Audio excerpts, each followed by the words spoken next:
In the months following the ouster of President Morsi, police used excessive lethal force, killing over 1,300 persons at protests, and arrested over 3,500 Muslim Brotherhood supporters. These people got killed and arrested by the Egyptian government for exerting their right to freedom of expression.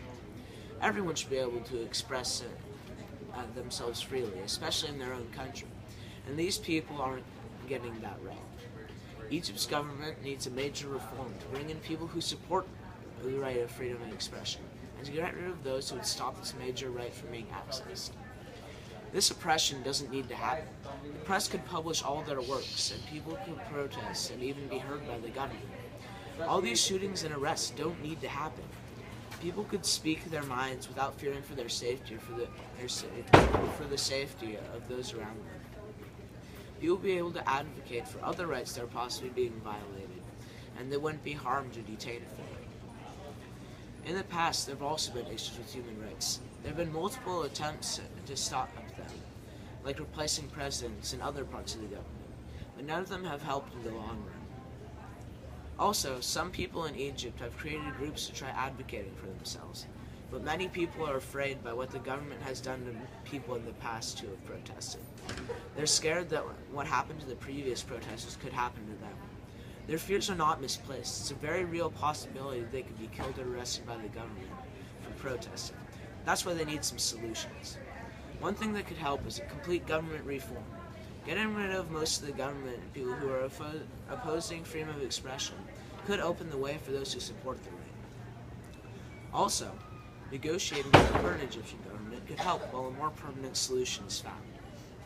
It could allow time for a new president to be found, along with other people to fill other roles within the government. Finally, laws could be passed forcing the government to allow protests and allow people their right to freedom of expression. At this point in time, the government allows the police to have free rein over how and when they stop protests. At one point, the president even congratulated the police for killing civilians, and other times the government pretended not to notice that civilians were being killed. Right now, there are no laws that restrict the actions of the police or the government. Finally, we're not negotiating very much to try and make things better. In fact, there's almost nothing being done to help at all. If we implement my solutions, it would make the situation in Egypt many, many times better. Admittedly, my solution of reforming the government would cause some problems, like a bit of turmoil for a while after it was put in place.